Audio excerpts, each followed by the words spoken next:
तो खबरें फास्ट की शुरुआत आधी रात को मुंबई के झावेरी बाजार में लगी आग की खबर से, जहां पर सिर्फ आग की लपटें नजर आई। खबरों के मुताबिक झावेरी बाजार स्थित चाइना बाजार में एक इमारत में रात करीब 1 बजे आग लगी और देखते देखते इस आग ने विकराल रूप धारण कर लिया। तस्वीरों में आप भी देख सकते हैं कि इमारत किस तरह से धू धू कर जल रही। फायर ब्रिगेड की 12 से ज्यादा गाड़ियां मौके पर पहुंची।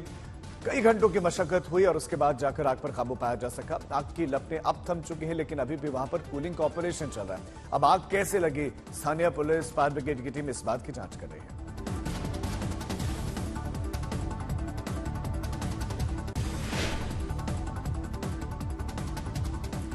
महाराष्ट्र में औरंगजेब के पोस्टर से शुरू हुआ विवाद कोल्हापुर हिंसा के बाद से और ज्यादा भड़क गया है। असदुद्दीन ओवैसी ने महाराष्ट्र में इस्लाम को बदनाम करने की साजिश का आरोप लगाया।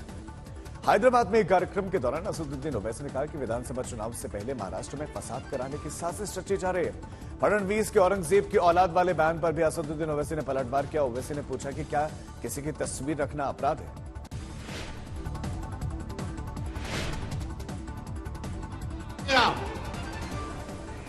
नाम पे, अरे वो टीपू की भी फोटो नहीं थी, वो किसी औलिया अल्लाह की फोटो थी। बच्चे जाकर समझाए पुलिस वालों को, मगर इन्हों बोल दिया नहीं, फोटो नहीं रखना।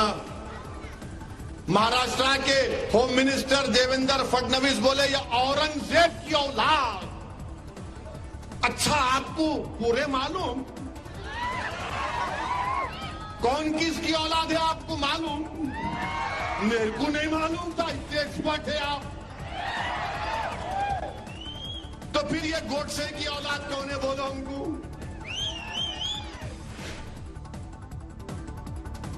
महाराष्ट्र के कोल्हापुर में औरंगजेब और मैसूर के शासक रहे टिप्पू सुल्तान की तारीफ में एक सोशल मीडिया पोस्ट और स्टेटस को लेकर बुधवार को 2 गुटों में हिंसक झड़प हुई थी, जिसके बाद से महाराष्ट्र की सियासत गर्मा गई है। केंद्रीय मंत्री रामदास अठावले का कहना है कि बीजेपी हिंदू मुस्लिम दोनों के लिए काम करे। प्रधानमंत्री मोदी की योजनाओं का फायदा सबको मिला। वहीं गिरिराज सिंह ने इसे सनातनियों की अस्मिता के साथ खिलवाड़ बताया।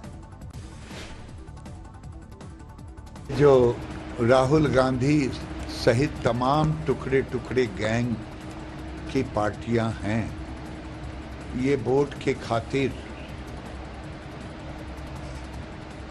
कहीं छत्तीसगढ़ में धर्मांतरण,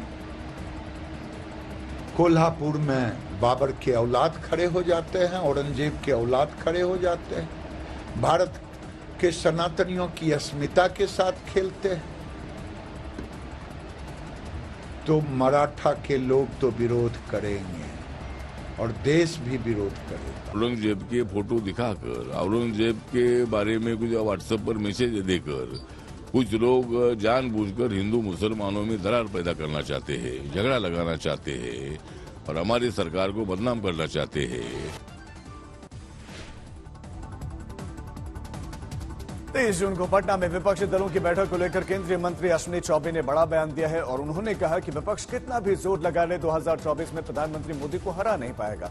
अश्विनी चौबे ने इशारों में नीतीश और तेजस्वी पर निशाना साधा और कहा कि जनता पलटू राम, सल्टू राम और गलटू राम को नेपाल की तराई में भेज देगी। ये लोग जितने ही जुटेंगे उतने ही जनता जुटी हुई है। जनता जुट करके एक साथ ये पलटू राम, सल्टू राम, उल्टू राम सबको पटक करके उठा करके भेज देगी नेपाल के तराई में। जनता नरेंद्र भाई मोदी जी को देश का प्रधान सेवक फिर से बनाना चाहता है और पूरी जनता साथ है। ये पलटू राम से कुछ होने वाला नहीं है। हम लोग मिलकर क्या लगता है? पटना के कार्यक्रम के दौरान डिप्टी सीएम तेजस्वी यादव ने महंगाई को लेकर बीजेपी पर जमकर तंज कसा। उन्होंने कहा कि जब पेट्रोल 75 रुपए प्रति लीटर था तब बीजेपी के नेताओं को महंगाई डायन लगती थी। अब पेट्रोल के दाम 100 रुपए प्रति लीटर, उससे ज्यादा हो गए तो भौजाई नजर आती। जीएसटी का मार झेल रहा है। पेट्रोल डीजल का कीमत कितना हो गया? यही ना भाजपा वाले लोग पेजुआ पहन करके नाश्ता था, गाना गाता था, महंगाई डाइन खाई जाते हैं। उस समय महंगाई डाइन लगती थी जब 75 रुपये पेट्रोल था, डीजल था। अब 100 के पार हो गई तो महंगाई जो है तो भौजाई लग गई।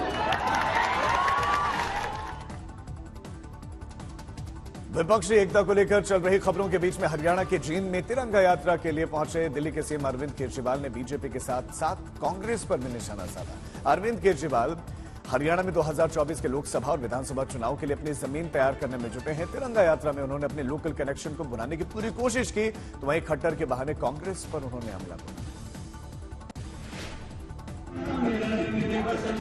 मैं सरकारी स्कूल भी ठीक कर दूंगा और प्राइवेट वालों को भी ठीक कर दूंगा।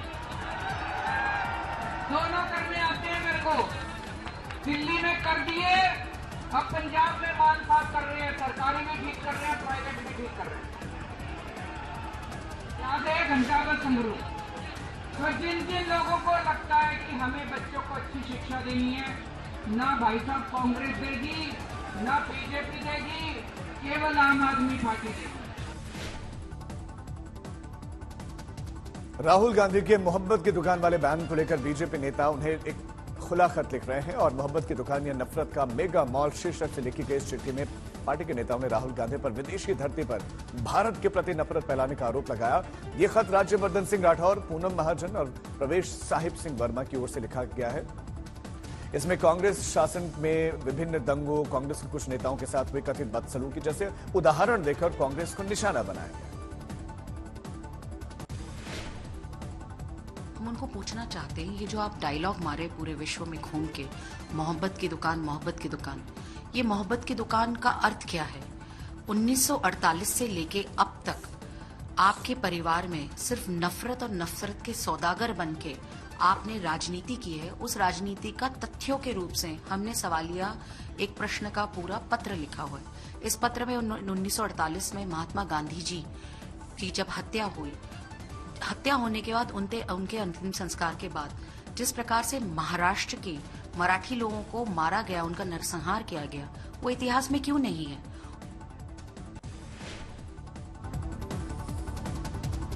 कोयला घोटाले में रुचिरा बनर्जी से पूछताछ के बाद ईडी ने अभिषेक बनर्जी को तलब किया है। अभिषेक को 13 जून को सुबह 11 बजे पूछताछ के लिए बुलाया गया है। अभिषेक बनर्जी ने इसे पंचायत चुनाव से पहले टीएमसी के जनसंपर्क अभियान को रोकने की एक साजिश करार दिया है। अभिषेक बनर्जी का कहना है कि वो चुनावों से पहले ईडी के दफ्तर नहीं जाएंगे।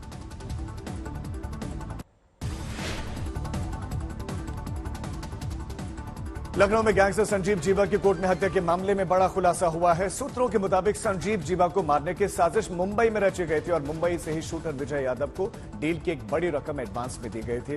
खुलासा यह भी हुआ है कि बहराइच में एक अनजान शख्स ने विजय यादव को एक मैग्नम रिवॉल्वर दी थी और जेल में जाने से पहले शुरुआती पूछताछ में विजय यादव ने पैसों के लेन देन की बात कबूल भी की है कि संजीव जीवा की हत्या उसने पैसों के लिए की थी। अब जानकारी के मुताबिक हत्या में 1 करोड़ से ज्यादा की डील की बात सामने आ रही है।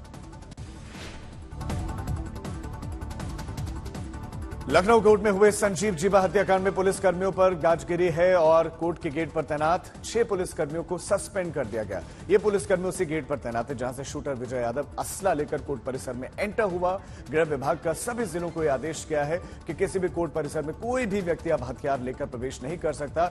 सभी जिलों में कोर्ट की सुरक्षा के लिए 71 सुरक्षा प्रभारी, inspector, 22 inspector, 240 sub inspector, 522 constable और 1772 हेड कांस्टेबल तैनात कर दिए गए हैं। सभी कोर्ट परिसर की सुरक्षा के लिए अतिरिक्त QRT यानी कि क्विक रिस्पांस टीमें लगाई गई हैं, जिनमें 60 उप निरीक्षक, 112 हेड कांस्टेबल और 256 कांस्टेबल तैनात रहेंगे।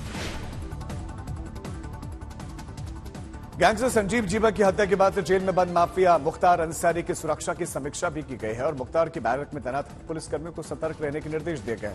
गृह विभाग ने कहा है कि एक ही पुलिसकर्मी लगातार बैरक में ड्यूटी पर नहीं रहेगा। हाई सिक्योरिटी बैरक में मुख्तार अंसारी पर 24 घंटे नजर रखी जाएगी। सभी जिलों में पेशी पर आने वाले कैदी के पुख्ता सुरक्षा व्यवस्था के निर्देश दिए गए और हाई प्रोफाइल गैंगस्टर से पेशी के दौरान मिलने वालों पर भी खासी नजर रखी जाएगी। सुप्रीम कोर्ट आज संजीव जीवा की पत्नी पायल माहेश्वरी की याचिका पर सुनवाई करेगा। पायल माहेश्वरी ने जीवा के अंतिम संस्कार में शामिल होने के लिए सुरक्षा की मांग की है। याचिका में कहा गया है कि संजीव जीवा की तरह उनकी पत्नी की भी हत्या हो सकती है और इसीलिए पायल को गिरफ्तार न किया जाए। साथ ही अंतिम संस्कार के दौरान पायल को सुरक्षा प्रदान की जाए। यूपी सरकार की तरफ से कहा गया कि गैंगस्टर एक्ट में अभियुक्त के लिए अंतरिम संरक्षण का प्रावधान नहीं है, लेकिन मानवीय आधार पर जीवा की पत्नी की अर्जी पर सरकार विरोध नहीं करेगी।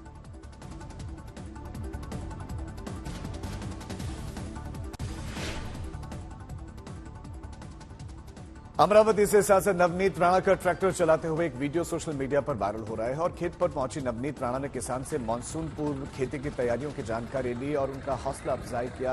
खुद ट्रैक्टर चलाना शुरू कर दिया। मानसून में देरी है, इस वजह से किसान परेशान है। ऐसे में किसानों को सरकार की ओर से हर संभव मदद दिलवाने का आश्वासन दिया गया है। बाबा बागेश्वर से शादी करने की ख्वाहिश लिए गंगोत्री से गंगा कलश लेकर निकली मेडिकल की छात्रा शिवरंजनी बांदा पर पहुंच गए हैं और बांदा में उन्होंने संकट मोचन मंदिर में संतों का आशीर्वाद लिया। शिवरंजनी ने कहा कि धीरेन्द्र शास्त्री को वो प्राणनाथ मानते हैं और 16 जून को उनके पास में पहुंच जाएंगे। शिवरंजनी ने कहा कि जिस तरह बाबा बागेश्वर सबके मन की बात पढ़ लेते हैं, वो भी उनके मन की बात पढ़ने की कोशिश करेंगे। हालांकि शादी के सवाल पर उन्होंने कविता कह दी।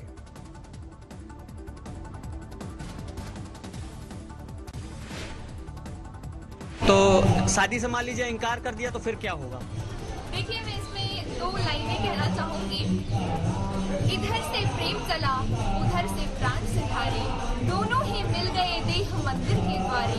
जब दोनों ने एक दूसरे को अपनाया, पता नहीं इसमें कौन समाया। प्रेम तत्व के सिंधु में जब प्राण बिंदु खो गए, अलख निरंजन त्याग कर पंच तत्व में खो गए। भुवनेश्वर में कल शाम को जबरदस्त बारिश हुई। तेज हवा के साथ आई बारिश की वजह से कई जगहों पर पेड़ गिर गए, रास्ता जाम हो गया। हवा इतनी तेज थी कि जो लोग सड़कों पर थे, वो जो काम कर रहे थे, उनके लिए संभालना मुश्किल था। इस तबाही के बावजूद भी बारिश से तापमान में गिरावट आई और भुवनेश्वर के लोगों को गर्मी से राहत मिली।